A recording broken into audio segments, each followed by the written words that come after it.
እንዳያውቁት ዓይናቸው ተይዞ ነበር። የቅዱስ ሉቃስ ወንጌል ምዕራፍ 24 ከቁጥር 16። ይህንን ኃይለ ቃል የተናገረው አምላካችን መድኃኒታችን ኢየሱስ ክርስቶስ በመንፈስ ቅዱስ እየተመራ የገለጠለት ቅዱስ ሉቃስ ይህንን ጽፎታል። የተናገረውም ራሱ ነው።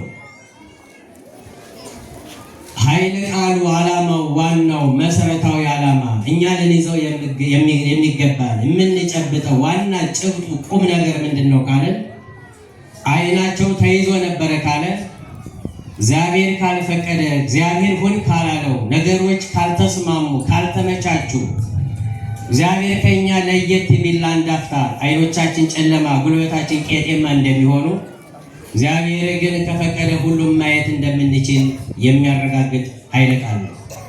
ከቃሉ ጋር ናችሁ? እንዳያውቁት በልስቱ ድምጻችሁ አይሰማም። አሁን በዚህ በኩል ያላችሁ እንዳያውቁት ዓይኖቻቸው ተይዘው ነበር። ይሄ ነው አሁን ሰሞኑን ስንማማር የሰነበት ነው። ባለፈው በስቅለት ከእንባ ጭምር ነበር። አሁን ደግሞ እንባ ደርቆ ፊታችን ፈክቶ በደስታ እግዚአብሔር ከሙታን ተነሳ፣ ለሚነሱትም ደግሞ በኩራት ሆኖ ተነሳ በሚል እያረጋገጥን እግዚአብሔር በሞቱ ሞቱን ድል ነስቶ እንደተነሳ በጋራ እየዘመርን በቅድስት ቤተክርስቲያን ተሰብስበን የእግዚአብሔርን ትንሣኤ ጠፈፍ አላለም፣ አልደረቀም። እስካሁን ድረስ ትኩስ ነው ገና። ስለዚህ በዚህ በትኩስነቱ ደግሞ ቀዝቀዝ ማለት ስለሌለብን እንኳን ለትንሣኤ በዓል በሰላም አደረሳችሁ በድጋሚ ልበለው። የዛሬው ኃይለ ቃል በቅዳሴው መካከል ላይ ቆሞሱ አባታችን አባ ክብረ ቅዱሳን ቅዳሴውን እየመሩ ሲያነቡት ቅዱስ ወንጌሉን እንደሰማን የሁለት መንገደኞችን ታሪክ የሚተርክ ገጸ ንባብ ነው። ያው እንደምታውቁት ክርስቲያኖች መንገደኛ ማለት በውስን የሚወሰን በሁለት ሰዎች ብቻ የሚወሰን አይደለም። ሁሉም ክርስቲያን መንገደኛ ነው። ለምን አትሉኝም? ከልደት እስከ ሞት ድረስ ያለው ማንኛውም በክርስቶስ ክርስቲያን፣ በወልድ ውሉድ፣ በመንፈስ ቅዱስ መንፈሳውያን የተሰኘ በአጠቃላይ መንገደኛ ነው። አረፍ የሚል የለም። ምክንያቱም የሚያርፈው የት ነው ካልን ነፃ በምታዋቀዋ በምታሳርፈዋ አሁን ወደምንመኝባት ስራ ሰርተን ውጤት ከተሰጠን በኋላ የምናገኛት ወደ መንግስተ ሰማያት ብቻና ብቻ ስንገባ በዚያ እፎይታ እናገኛለን። ጎናችን ያርፋል። እውነት አሰብ አረጋግጧል።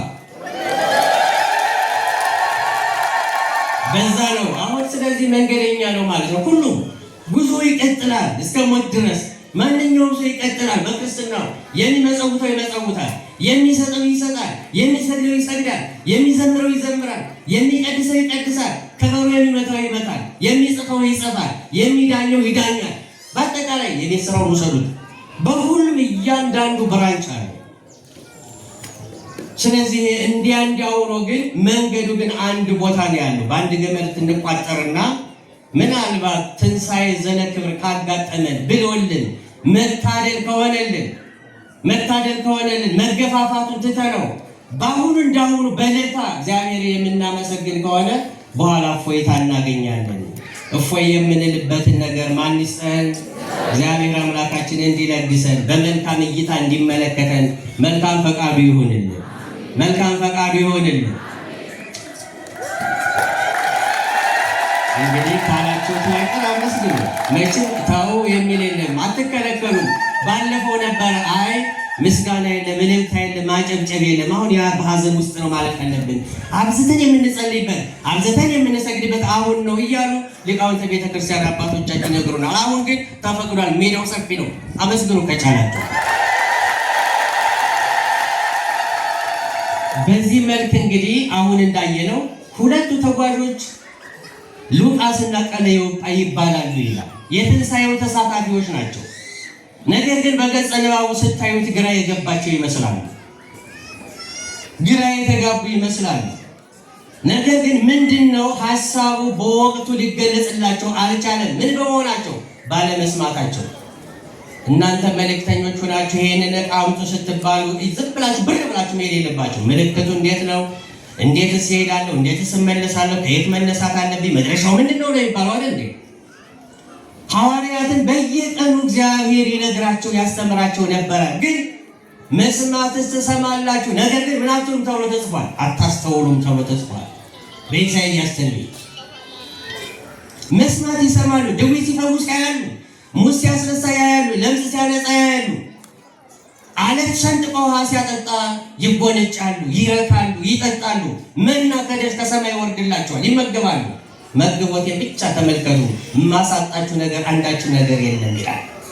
ወወሃቦሙ ለፍትወቶሙ ወኢያዕጥዎሙ እምዘፈቀዱ ይላል ነቢየ እግዚአብሔር ዳዊት። ከፈለጉት አንዳችም ነገር እንኳን አላሳጣቸውም፣ ፍላጎታቸው ሞላላቸው ይላል። ፍላጎታችንን ማን ይሙላል? የኛ ፍላጎት ብዙ ነው። በነገራችን ላይ የሚጠቅመንንም አናውቅም እኛ። እናንተ የምትለምኑትን አታውቁም የኔ ዘመዶች ብሎ በቅዱስ መጽሐፍ እንደተጻፈ አንዳንድ ጊዜ እኔ ቤተክርስቲያን ብመጣ እውነት ያጥንት ያናት ያጥንት ይውጋኝ ልንል እንችላለን። ለምን? በተለያየ ነገር በማይጠቅመን። የሚጠቅመንን ነገር ግን መናገር ተገቢ ነው። የሚጠቅመንን ነገር የሚረባልን ነገ የምንጠቀምበት ነገ ስንቅ የሚሆንን ነገር። ስለዚህ እነዚህ ሁለት ሰዎች በጉዟቸው ላይ ሌሎቹ በዝግ ቤት ላይ ቁጭ ብለው እንደ 50 ሳንቲም ቅመም ተቋጥረው አይሁድን ፈርተው በክርስቶስ ላይ ያደረሱት መከራ በእኛ ላይ ቢደርስማ ምን ያህል ያደቁናል። ስለዚህ ቀን እስኪያልፍ ድረስ አንገታችንን ደፍተን ቁጭ ብለን ማሳለፍ አለብን ብለው በሹክሹክታ ሞቅ ያለ እንኳን ንግግር የማይነጋገሩበት ሳምንት ነበረ። ልብ በሉ። ቤታቸውን ዘግተው ደመቅ ብሎ መናገር እንኳን ከእነሱ መካከል አይቻልም። እሺ የሚል ነገር ነበር። በዛው ላይ በሩ ተዘግቷል። ግማሾቹ ደግሞ እነኚህ ቀለዮጳና ሉቃስ የሚባሉት በአንድምታው ወንጌል ላይ ቀለዮጳ የሚለው ሉቃስን ነው። ነገር ግን አሳምሮ ገንዞ የቀበረው ኒቆዲሞስ ነው አብሮ የሄደ ይላል። ወንድሞቼ ያስተካክሉኛል። ኒቆዲሞስ ነው አብሮ የሄደ እና በጉዟቸው ይጓዛሉ። ወደ ከኢየሩሳሌም ወደ ኤማውስ ትንሽዬ የሆነች ከተማ በኪሎ ሜትሯ ግን 12 ኪሎ ሜትር የምትሆን ወይንም 11 ኪሎ ሜትር የምትሆን 60 ምዕራፍ የምታስሄድ ይለዋል መጽሐፉ። እየሰማችሁ ነው? 60 ምዕራፍ ምንድን ነው ካላችሁ የቤተ ክርስቲያን አነጋገር፣ የቤተ ክርስቲያን አገላለጽ፣ የቤተ ክርስቲያን አቆጣጠር ነው። ምንድን ነው ልኬት ውስጥ ካላችሁ ደግሞ አንድ ሰው እኔ ነኝ ያለ ጡንቻው የፈረጠመ ጠንካራ የሆነ ከባድ የሆነ ነገር ተሸክሞ ከዚህ ተነስቶ አይ ከዚህ በኋላ ደከመኛ አረፍ ልል ይገባኛል ብሎ የሚያርፍበት ከተነሳበት እስካረፈበት ድረስ 1 ምዕራፍ ይባላል። ያ እየተቆጠረ ስንት ይሆናል? 60 ምዕራፍ የምታክል መንገድ ከኢየሩሳሌም ወደ ኤማውስ ይገሰግሳሉና ሲገሰግሱ የሚገርማችሁ እንደኛ ጉልጫ አልፋ ክርክር አይደለም የሚከራከሩት። አቤት እንተና እኮ አበስ ገበር ኃጢአቷ ብዙ ነው፣ ምንድነው የሚቀበላት? በሩ ይከፈትላታል እያሉ አይደለም ይያሉ። ነገረ እግዚአብሔር ነገረ ስቅለቱ የአይሁድን ክፋት የአይሁድን ምቀኝነት ምን አይነት ተንኮለኞች ናቸው! የተራበውን እያበላ የተጠማውን እያጠጣ የተሰደደውን እየመለሰ የተጎዳውን እየጠገነ የተኛውን እየቀሰቀሰ ይህን የሚያደርገውን ገደሉት፣ ገረፉት፣ ሰቀሉት፣ ቀበሩት እያሉ እየተወያዩ ይሄዳሉ። ደስ የሚለው ነገር የእግዚአብሔር ቤተሰቦች እኛ ብቻችንን አይደለም። ሰው ስናጣ ወደዚህ ዘወር ስንል ከጎናችን ምናልባት አለው የሚል ሲጠፋ በተለያየ በማጣታችን ምክንያት በመራቆታችን ምክንያት አለን ያልነው ሲከዳን ማን አለ ከኛ ጋር? አረጋግጡት። እግዚአብሔር አለ። ከፋብሩና መስለ ደስ የሚለው ነገር ብቻቸውን አልነበሩም። እንግዳ ተጓዥ መስሎ መንገደኛ መስሎ ከነሱ ጋር መንገዱን እየተጋፈጠ በረሃውን እያቋረጠ አብሯቸው የሚሄድ የድንግል ማርያም ልጅ የተሰቀለው የሞተው ሞቶ የተነሳው መቃብርን አሳፍሮ የተነሳው መላእክት የመሰከሩለት አሁን ግን ሕያው ነው፣ በመቃብር የለም። ሕያውን ከሙታን ጋር ስለምን ትፈልጋላችሁ? ከዚህ የለም ብሎ በሰው አንደበት አይደለም በመላእክት የተመሰከረለት ንጉሥ የድንግል ማርያም ልጅ አብሯቸው በእንግዳ መልክ ይገሰግስ ነበር ይላል።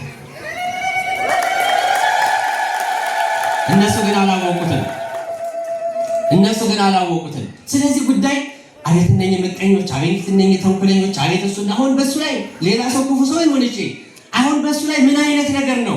ወርቅ ላበደረ ጠጠር ምንድን ነው እያሉ እየገሰገሱ ሲሄዱ አብሯቸው እየገሰገሰ አብሯቸው ይጓዝ ነበር ይላል። እና ምንድን ነው ለመሆኑ የምትነጋገሩት ነገር አላቸው። ምንም እንደማያውቅ አያቸው። ምንም እንደማያውቅ ምንድን ነው የሚለው? እምቅድመ ይፍጠሮ ለአዳም የአምር ግብሮ አዳምን ገና ከመፍጠሩ በፊት እንደሚያሰቅለው ያውቃልና ያውቅ ነበረ ይላል መጽሐፍ።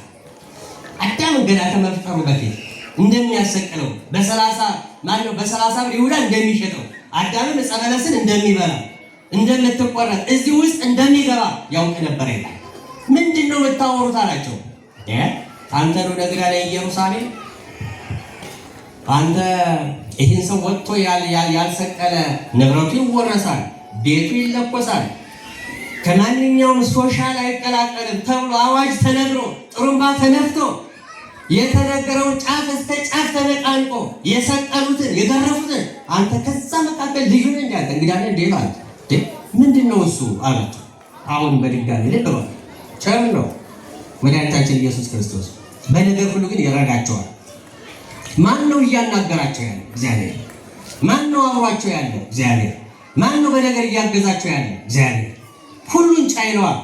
ነገር ግን ኃጢአት የሆነባቸው ምንድን ነው? በራሳችን ያነሳ ነው ኃይላቸው አልተገለጠላቸው። ለምን? በፊት የነገራቸውን አላስተዋሉምና። መዝሙረኛው ዳዊት መዝሙር 25 ቁጥር 10 ላይ እግዚአብሔር ቸር ነው ቅንም ነው፣ ስለዚህም ኃጢአተኞችን በመንገዳቸው ይመራቸዋል ይላል። ኃጢአተኞችን በመንገዳቸው ይመራቸዋል። ለምን? እሱ ነው በነገር ሁሉ እያገዛቸው እንጂ እኛው ከዚህ ስንወርድ በራሳችን ነው። እንደ አንዳንድ ጊዜ መሬት አይበቃንም። እኛ እውነት ለመናገር ስንያዝ ጭብጣን ሞላም ስንለቀቅ ሜዳው አይበቃንም። ለምን መሰላችሁ? መነሻችንና መድረሻችንን ስለማናስተውል ልብ ስለማናደርግ እኮ ነው። ከዚያ በኋላ ስለ አይሁድ ምቀኝነት አብራርተው ነገሩት። ደግሞ ማለት አንዳንድ ሰዎች ሴቶች ደግሞ ወደ መቃብር በመሄድ የመላእክትን ድምፅ ደግሞ ሰምተዋል። አይ መላእክት ከዚህ የለም ከሙታን ተነስቷል፣ ስለዚህ እናንተ የምትፈልጉት እኮ ከሙታን ተነስቷል፣ ሕያው ነው እንደተናገረ ተነስቷል ብለው ለሴቶች ነግረዋቸዋል። እሱንም ሰማን። የሚገርም ነገር አሉት። እናንተ የማታስተውሉ በፊት የነገሯችሁን የማታጤኑ ልብ የማታደርጉ በፊት አልነገርኳችሁም እያለ ከነቢያት ከሙሴ መጻሕፍት እየተረተረ ያስተምራቸው ነበር ይላል። እና በዚያን ሰዓት ይደነቃሉ፣ ከንፈራቸውን ይመጣሉ። ነገር ግን ማን እንደሆነ ምን አላሉትም፣ አላወቁትም። ርዕሳችን ምንድን ነው? ወተሕዛ አዕይንቲሆሙ ከመ ያዕምሩዎ፣ እንዳያውቁት አይኖቻቸው ምን ሆነው ነበር? ተይዘው ነበረ። አይኖቻችን እንዳይያዙ ማን ይርዳል? የፈጠጠው እኮ አይደለም። አንዳንድ ጊዜ ስትጓዙ ስማችን ሲጠራ ዝም ብለን ነው የምንሄደው። ደጋግሞ ሲጠራ እንላለን። ለምን መስላችሁ? ልብ ካላየ ምን አያይ? አይን አያይም። የፈጠጠው ብቻ የሚመለከት የሚያስተውል አይደለም። ነገሮቹ ሁሉ ያን ከውጭ አይን ወደ ውስጥ አይን እንግዲህ መልእክት እንዲተላለፍና አንድ እንዲሆኑ በነገር እንዲስማሙ ለሱ ምቹ እንዲሆኑ የሚያደርግ ማን ነው? ክብር ለአምላካችን ይሁን እግዚአብሔር። ላሳጥረው ጥቂት ሰዓት ስለሆነ ማለት ነው። ታሪኩን ጠንቅቃችሁ ታውቁታላችሁ። ማየት ስላልተሰጣችሁ ነው እንጂ እናንተ ሰምታችሁ ብቻ መሄድ ስለሚገባችሁ ነው እንጂ ከእናንተ መካከል እኔ ማይኩን እንካሌ ቁጭ ልማር ብለው ሰንጥቃ ወራርዶ ያስተምራል።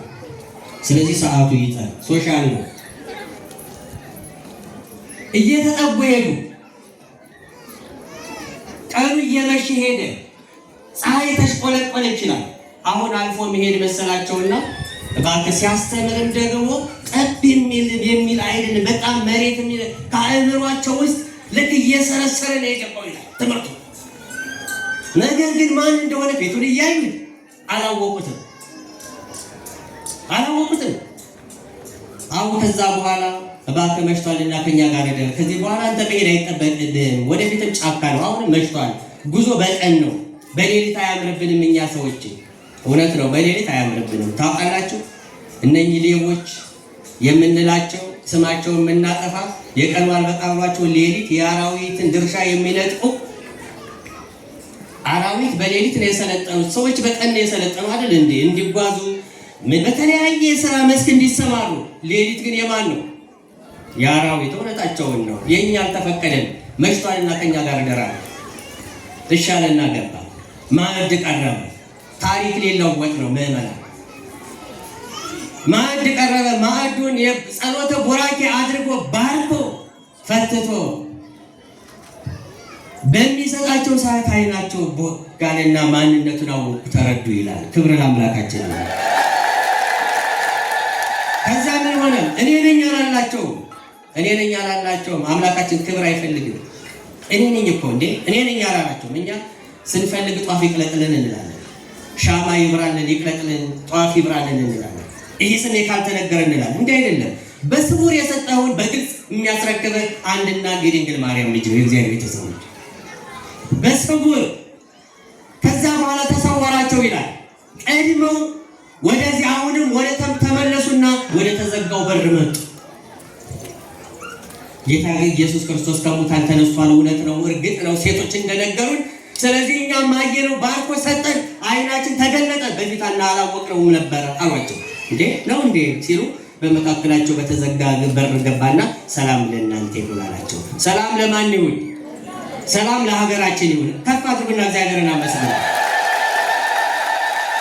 ሰላም ለእናንተ ይሁን አላቸው። ሲላቸው ደስ አላቸው፣ ምታት ያዩ መሰላቸው ይላል። ከዚያ በኋላ አመሰገኑ። እውነት ነው ብለው አረጋገጡ። እናንተን እውነት ተነስቷል፣ በሞቱ ሞትን ድል ነስቶ ተነስቷል ብላችሁ እግዚአብሔርን አመስግኑ። ለምን? ጉዟቸውን ተካፍሏቸዋልና። ጉዟቸውን ተካፍሏቸዋል፣ ሐዘናቸውን ተካፍሏቸዋል፣ ዋይ ፀሐዩን ተካፍሏቸዋል። አያችሁ፣ የአንዱን ቁስል መካፈል መልካም ነው። አንድ እህቴ እዚህ ነው ያለችውና ለራሷ ጉዳይ ወጣ ስትል ድቃቂ ሳንቲሞችን ይዛ ወደ ሱቅ አካባቢ አንድ ሰው ያዘነ የተከዘ ታገኛለች። እና ምን ሆነ ነው ስትለው ለካ አንዳንድ ጊዜ ፍቅረ እግዚአብሔርና ፍቅረ ቢስ ብቻም ሳይሆን እንዲሁ አልባሌ ነገር ህሊናችንን ከሰጠነው በዛው ተጨልጦ ነው የሚሄደውና ወደፊት የትዳር አጋር ትሆነኛለች ያላት፣ አይ እኔ አልፈለኩም፣ ከዚህ በኋላ መንገዳችንን እናቆም ትለዋለች። በዛ ምክንያት ያዝናል፣ ይተከዛል። እንዲህ ብቻም አይደለም፣ ማዘን ብቻ አይደለም፣ አንገቱን ለገመድ ሊሰጥ መድኃኒትን በጥብጦ ሊጠጣ ከዚህ አይነት ነገር መገላገል አለብኝ፣ ከዚህ በኋላ አያምርብኝም ማለት ይሄ የራሱ ሐሳብ ነው። የማን ሐሳብ ነው? ይሄ እኛ አምሮብን ነው እንደ የምንቀመጠው? በኃጢአታችን ምክንያት አምሮብን ነው እንዴ? እግዚአብሔር ሁለመናችንን ገመናችንን የሚደብቅ ነጫጭ ለብሰን ብቻ ነው የምንተዋወቀው እንጂ። ነገር ግን እግዚአብሔር ቸር ስለሆነ እድሜም ለንስሐ እየሰጠን ዛሬም ቀን እየወለደ እየሰጠን ማን ያኖረናል? እግዚአብሔር የተመሰገነ ይሁን።